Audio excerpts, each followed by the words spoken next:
won in Atlanta, won against Atlanta at home on Wednesday. They had a great second half. It was one of their best halves they've had in a few weeks. Their defense is still worrisome. They gave up 67 points in the first half of that game. However, in the second half, Donovan Mitchell played great. James Harden played very well. Evan Mobley ate up the Hawks interior. By the way, it's a 66% chance that the Hawks and Cavs are going to play in the first round, according to BPI. I think Evan Mobley would potentially feast in that series because while the Hawks have really good perimeter play, they're weak on the interior, and we saw Evan Mobley go for 22 and 19, I think, in that game. However, the Cavs are, we'll see what happens with the Knicks tonight against the Celtics, but the Cavs are right on the heels of the Knicks for the 3 seed. And I think it behooves Vince. I think it behooves the Cavs to stay in 4. They have struggled against the Celtics. The Celtics are the hottest team in the East. The injury report I don't think has come out quite yet. I saw the Cavs put out pictures that of who was boarding their plane, and Donovan Mitchell was on the plane, so he's definitely went to Atlanta. But if the Cavs all of a sudden have a whole bunch of guys on their injury report and they don't play full power, and Atlanta hasn't secured getting out of the play-in yet. Atlanta has lost 2 games this week. They lost in New York at the buzzer, and they lost in Cleveland.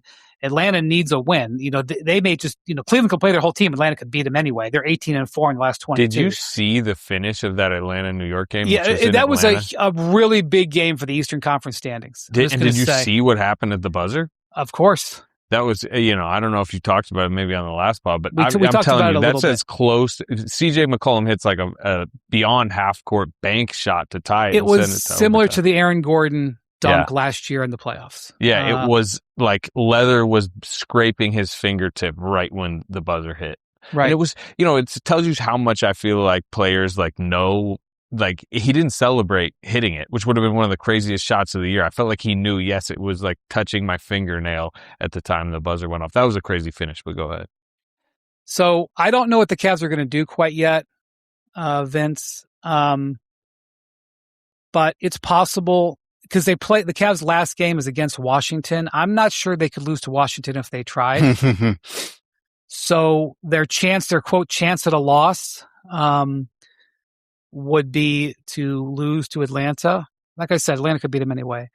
And they haven't maneuvered yet, so I don't have all the information, but if the Cavs maneuver to try to stay on the side of the bracket as the Pistons, how do you think that will be received in Detroit?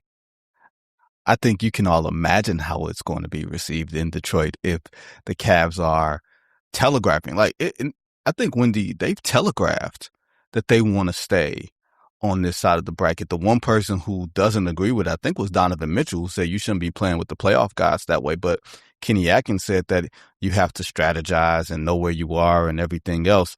And as great as Evan Mobley is or will be against the Hawks, you put him and Jared Allen, 2 guys that we say are not necessarily the toughest set of big men in the league or in the Eastern Conference, and you put them against a healthy Isaiah Stewart and Jalen Duren.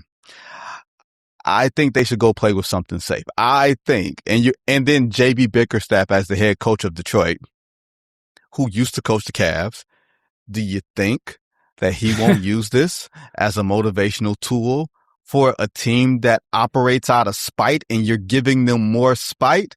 I think Cleveland's more talented than Detroit. I think their A game is better when you got Harden and Donovan, being supreme shot creators and everything else, and they have more shooting. But you're going to telegraph that to Detroit that you want to play them? Wendy, I don't know if that's a safe thing to do. Have not done anything yet. They got to win the first round before they got to worry about who their second round opponent is.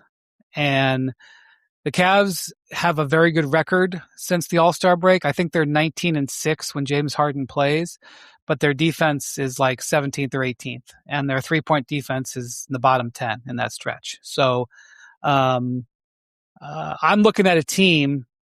In fact, I was doing some interviews for the story that Bontemps and I do every Friday. We talked about the Cavs a little bit, and I talked to this executive. And he goes, I've watched the Cavs the last few weeks. He goes, they're going to go as far as Donovan Mitchell's offense carries them. That's what his opinion is. And Harden, I mean, can help with that. And, that, by the way, that might be the conference finals. But that's the position Donovan Mitchell's teams have been in for years, that they'll go as far as his offense carries them.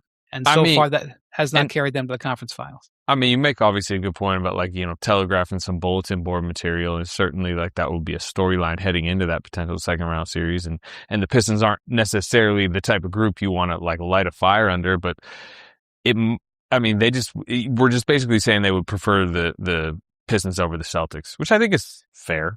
But if you doesn't have to mean manipulate, the Pistons don't feel a certain way about it. Yeah, and you know what? That's part of it. But if you think you just got a better chance on the floor, light a little match over here and avoid the Celtics over here, it might be a good idea. I could see why it would. My thing is, and I get this. I get that the Celtics look good and they look great, but this ain't the Celtics of last year that we thought was the juggernaut going into the second round of the playoffs, where they came up short. The Celtics and Jason Tatum is playing well. Jaylen Brown is playing well.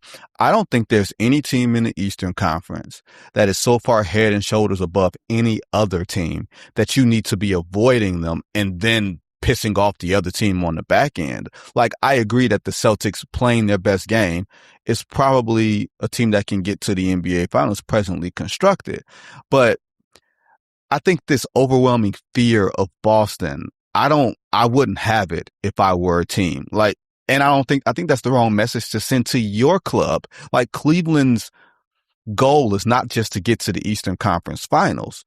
Cleveland's goal, when you go get a James Harden, when you've had the best record in the East last year, when you won 60 plus games, should be to get to the finals, which means you're going to have to see Boston in theory, no matter when it is.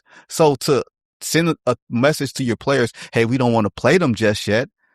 That's loser-ish to me, honestly. It really is. That's some loser shit. They haven't done it yet.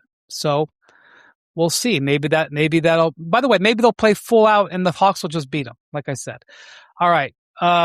Minnesota's playing at Houston on Friday. Houston's looking at this at one point going, all right, we got one of the hardest schedules. We got to play Philly on Thursday, Minnesota on Friday. Embiid is in a hospital in Houston, and then I'm not sure whether Ant Edwards is going to be ready to go. He I think is going to try to get back, but Minnesota is locked into the 6. They can't fall. They're not going to be able to catch Houston. So I don't know how much incentive they have to do that. I think their incentive is to just get healthy, but that's a potentially key game. Another key game on Friday is Clippers at Portland. That's the one I'm watching. Yeah, so that is going to be pretty much for the 8th seed. The Clippers are a game ahead as we record this. And not only will that game be worth a 1 in the standings, but it controls the tiebreaker too. So if the Trailblazers win that game, they move into the 8. Yeah, and they face the Kings, which who knows? Kings could come after you Sunday, but then they face the Kings on Sunday. Meanwhile, the Clippers face the Warriors, who will get one of the Blazers or Clippers on Sunday. Or no, they face the Clippers Sunday, but they'll get one of the two in the 9-10. So they'll have a little bit of influence maybe come Sunday, to try to beat the Clippers or not. So, well, the Clippers got a break when the Blazers blew that big lead against Denver a couple days ago. That pushed the Blazers back to 9th. So the Blazers have actually lost 2 in a row. So that's actually it's probably the biggest home game for Portland.